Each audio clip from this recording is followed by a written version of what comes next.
Good morning all of you. बेटा आज numericals हैं, जो लास्ट लेक्चर में हमने न्यूमेरिकल्स पूरे किए थे उसी से आगे पढ़ रहे हैं आज।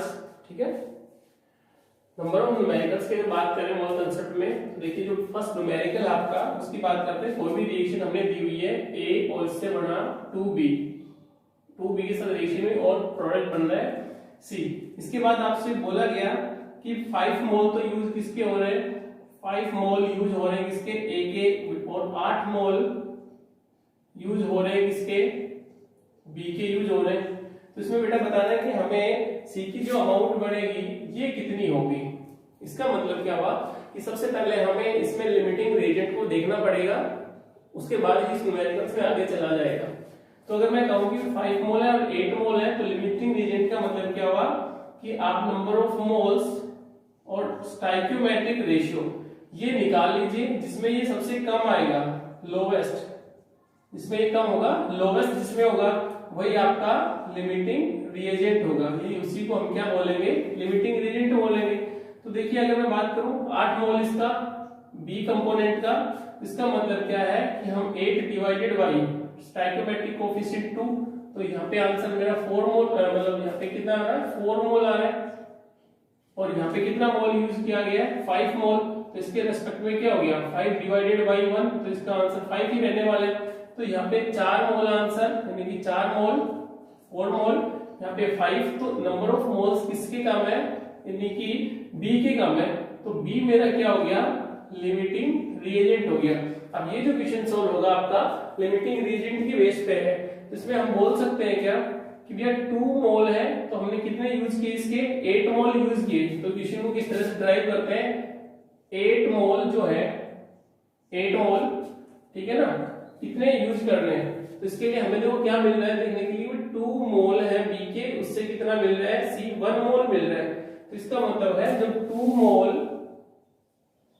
मोल से सी बनेगा 1 मोल, तो 1 मोल से कितना बनता, 1 मोल से करेंगे कि 1 डिवाइडेड बाई 2 मिलता। अब हमने कितने मोल रखे इसके बेटा, 8 मोल ले रखे क्वेश्चन के अंदर, 8 मोल, तो 8 मोल में कितना बनेगा, तो इसका मतलब 8, तो इसका आंसर कितना हो गया 4 मोल। मतलब जो आपका आंसर सही है उसमें से कौन सा आंसर सही है बेटा, D option is the correct answer. यहाँ पे आंसर डी सही है। नेक्स्ट क्वेश्चन की तरफ चलते हैं।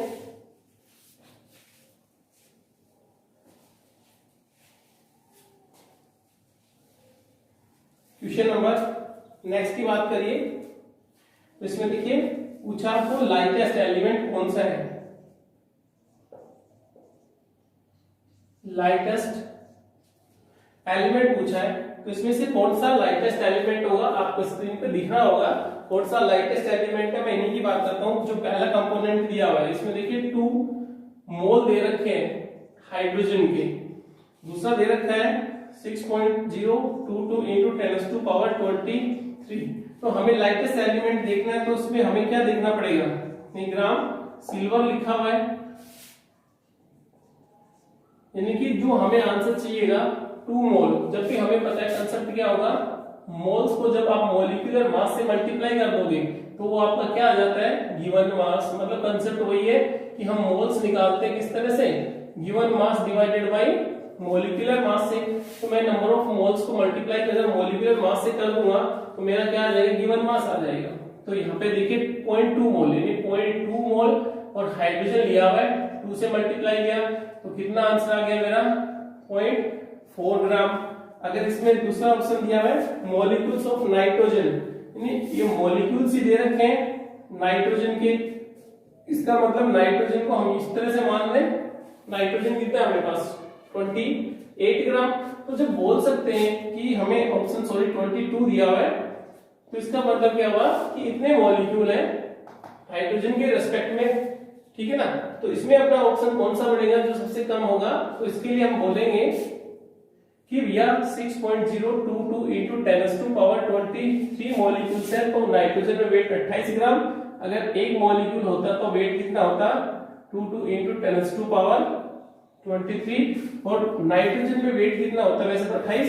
अब हमें मॉलिक्यूल कितने दे रखे हैं 22, यानी कि 6.022 के रेस्पेक्ट में। और 6.022 इंटू 10⁻²² मॉलिक्यूल्स में कितना वेट होगा। तो आई थिंक ये हम काट देंगे तो लगभग नीचे 10 बचेगा। 10 का मतलब इसमें कितना 2.8 ग्राम बनेगा इसका। देखिए पहला कितना बन रहा है 0.4 ग्राम, सेकंड में कितना बन रहा है 0.28 ग्राम। 0.1 ग्राम सिल्वर, इसका वेट देखो 0.1 ग्राम ऑफ सिल्वर। नेक्स्ट इसमें दे रखा है आपको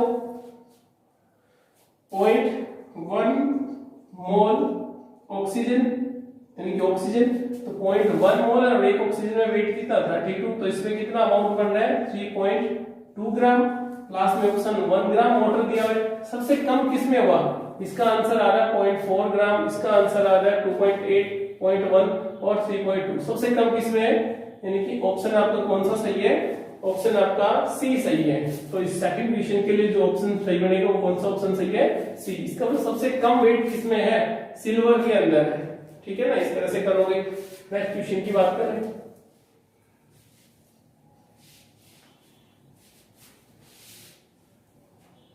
नेक्स्ट क्वेश्चन में देखिए कि अपने पास क्या दिया हुआ है, STP equal to 1 mole of oxygen equal to, बेटा पूछा है कि 1 mole of oxygen equal to, 1 mole oxygen का है ये किसके इक्वल होगा।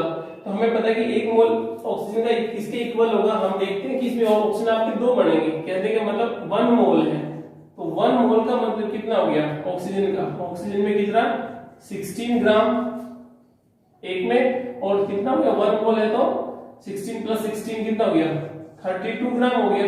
ये बात भी सही है, 32 ग्राम ऑप्शन दिया हुआ है। और इसमें मॉलिक्यूल्स भी तो दिए हुए हैं, 1 मोल में कितने मॉलिक्यूल्स हैं 6.022 इंटू 10⁻23 मॉलिक्यूल्स हैं ये, मतलब ऑप्शन ये भी सही है और ये भी सही है। तो यहाँ पे आपका ऑप्शन ए भी सही है और डी भी सही है, यानी कि मॉलिक्यूल्स दे रखे, ऑप्शन ए भी सही है और ऑप्शन डी भी सही है। दोनों ही ऑप्शन सही है बेटा, यहाँ पे 2 ऑप्शन है, बिल्कुल ध्यान रखोगे। क्वेश्चन से मल्टीपल चॉइस क्वेश्चन हो गया एक तरह का। ठीक है, नेक्स्ट क्वेश्चन देखिए। नेक्स्ट क्वेश्चन में दिया हुआ आपको 16 gram of oxygen has the same number of molecule, यानी कि जो 16 ग्राम ऑक्सीजन का है इसमें उतने ही मॉलिक्यूल है जितने की। अब इसमें देखिए ऑप्शन कौन से बनेंगे, तो 16 ग्राम ऑफ ऑक्सीजन के रेस्पेक्ट में हो गया, तो आप लोग मोल्स निकाल लीजिए। मोल्स का फॉर्मूला क्या लिखा था, given mass divided by molecular mass. 16 gram divided by oxygen में कितना हुआ 32, तो इसका मतलब 1/2। और यहाँ पे हमें क्या दिख रहा है कि भैया 2 ऑप्शन हमारे पास कौन से हैं, ऑक्सीजन नाइट्रोजन का भी है और हाइड्रोजन का भी, यानी ऑप्शन नंबर सी की मैं बात करूं और ऑप्शन नंबर डी की बात करूं, तो इसका मतलब 14 डिवाइडेड बाय 28, इसका भी मतलब क्या हो रहा है 1/2 और 0.1 1.0। डी ऑप्शन के अंदर हाइड्रोजन दिया हुआ है 2, तो इसका भी मतलब क्या हो गया 1/2, यानी 1/2 इसमें है और 1/2 इसमें है, और हमारा आंसर भी क्या आ रहा है 1/2 के रेस्पेक्ट में। तो आपके ऑप्शन कौन कौन से सही है, यहाँ पे भी सी और D is the correct answer. यहाँ पे सी और डी क्या होंगे, करेक्ट आंसर होंगे। नेक्स्ट क्वेश्चन की तरफ चलते हैं।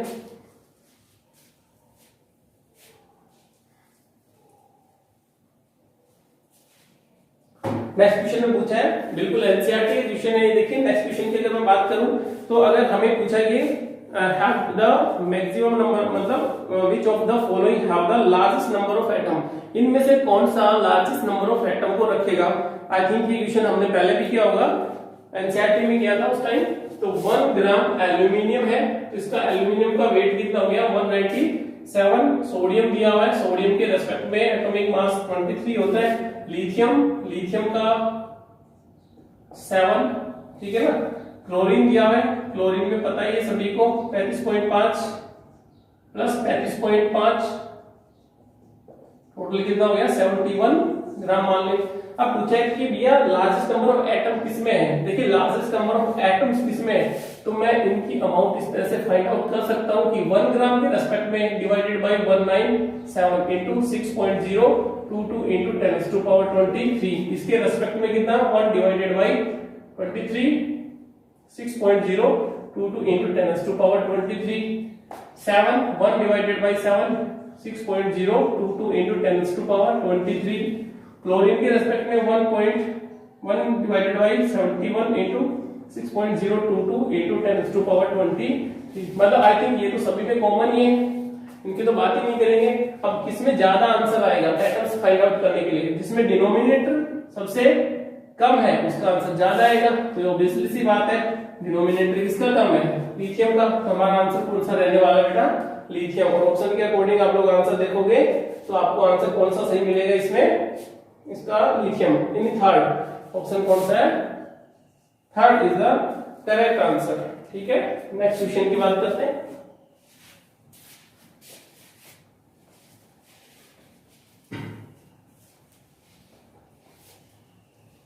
देखिए नेक्स्ट क्वेश्चन में पूछा है 4.4 ग्राम अननोन ऑक्यूपाई करेगा, what will be 4.4 gram unknown gas occupy 2.4 litre of volume under STP condition, the gas में बी। तो कौन कौन सी गैस हो सकती है बेटा, तो उसमें हमें क्या करना पड़ेगा। देखिए अगर मैं बात करूं कि भैया 2.24 लीटर कोई भी गैस है तो उसमें कितना ग्राम ऑक्यूपाई कर रहा है 4.4। अगर 1 होता तो मैं कितना ऑक्यूपाई करवाता 2.24 लीटर। लेकिन हमें पता है एसटीपी पे अगर बात करें, ठीक है ना, तो 22.4 लीटर होता है। तो हमारे पास ये आ गया कि 22.4 लीटर हमारे पास है। तो आंसर किस तरह से होगा 22.4 लीटर।